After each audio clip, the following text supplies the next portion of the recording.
Hello and welcome back to Nifty Nursing 101. It's Olivia here and I'm so excited to jump into today's lesson, drum roll please, nursing care and management of EVDs. You may be sitting there asking yourself, what's an EVD? It's possible you've heard of it before, but never really knew what it meant or how they work. Well, today you're in luck. Today we'll be covering all things EVD related. Just a little overview of what you can expect from today's lesson.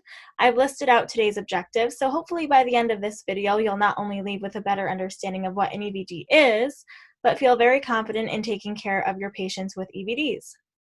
In this video, we'll cover the following: what an EVD is, the purpose of it, nursing implications and management of an EVD, and then finally, patient and caregiver educational pointers. So, without further ado, let's get to it.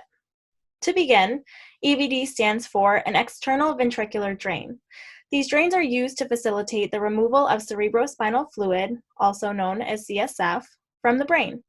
A thin tube is surgically inserted into the ventricles of the brain and serves as a temporary way to drain the CSF.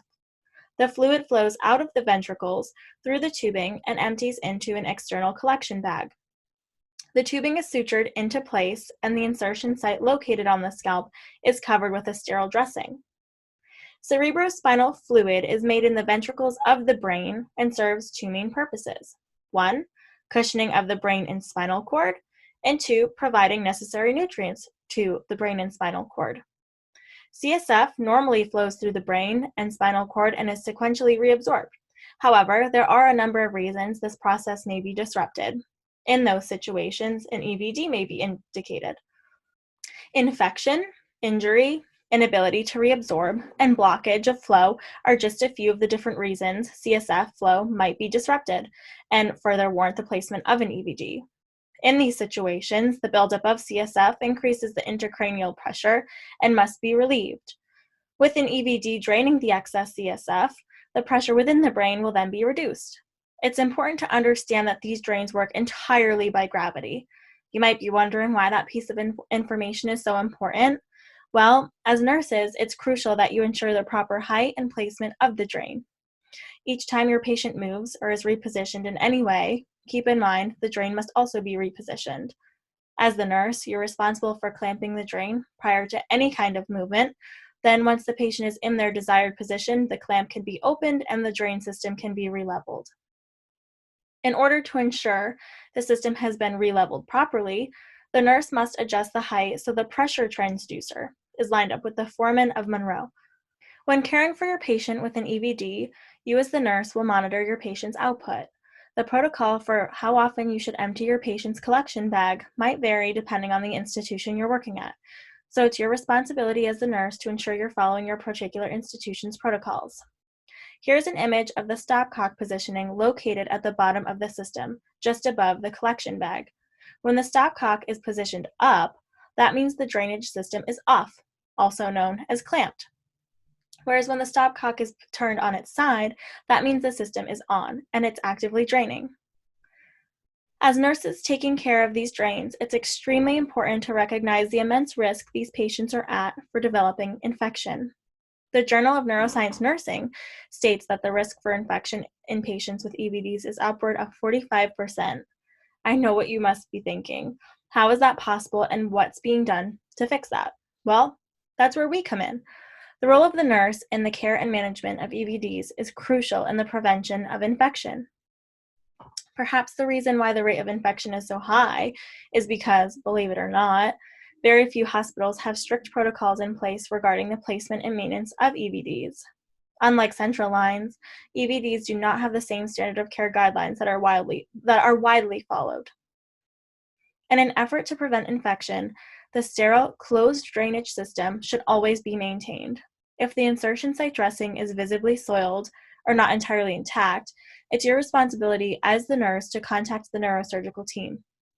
They will then assess the site and/or give you direction as to how you should proceed. It's extremely important that the neurosurgical team be contacted because the soil dressing may or may not be CSF leakage, and that could subsequently lead to infection. Not only is infection prevention one of the nurse's top priorities, but looking out for certain signs and symptoms that may signal something is wrong is equally as important. As a nurse caring for a patient with an EVD, it's extremely important to know what signs and symptoms to look out for and what they mean. Nursing management of EVDs encompasses a wide range of tasks, some of which include the following: monitoring for signs and symptoms of intracranial hypertension, routine inspection of the EVD system, frequent inspection of the insertion site for a possible CSF leak, and documenting the amount of CSF drained as well as the color and clarity of it. As mentioned before, the nurse's scope of practice and level of responsibility can vary depending on the institution and what their policies are. With that being said, some institutions allow nurses to not only assess and manage the EVD system, but to also withdraw CSF for certain testing, as well as give meds. The Journal of Neuroscience Nursing has stated that the management of EVDs, such as routine maintenance and troubleshooting, in addition to monitoring for complications, has almost entirely become the responsibility of the nurse. Because of this responsibility, it is imperative that you as the nurse are educated and trained on the basic management and care of EVDs. One aspect to nursing care of EVDs that may not be talked about as much is comfort levels. Taking care of these drains can be a bit intimidating at first, but with the proper understanding, training, and practice, you as a nurse should not only feel comfortable, but also confident in taking care of your patient with an EVD. The last point I wanted to talk about today is patient and family education. In addition to the more obvious tasks of nursing, such as giving medications, the nurse is also responsible for educating their patients and families. While the physicians and other providers may meet with your patient and their families to discuss the procedure and what to expect, it's you as the nurse who will be at the bedside answering questions and guiding them through treatment. Part of the education done by the nurse is to inform the patient and their family to monitor for certain signs and symptoms after the drain is placed. While you as the nurse will be closely monitoring your patient, it's also important that you teach the caregiver or caregivers what to look out for. Some special signs and symptoms that they should be taught to look for include irritability, confusion and disorientation, more tired than usual, the child complains of a headache, complains of feeling nauseous and/or vomits, the child says they have double or blurry vision, and you notice any leaking fluid from the insertion site or EVD system. The overall goal of today's video was to provide you with a brief overview of what an EVD is, how it works, and what you as the nurse should expect when caring for patients with these drains. I hope today's video has been helpful in preparing you to take care of patients with EVDs, and I look forward to seeing you back here next week. Thanks.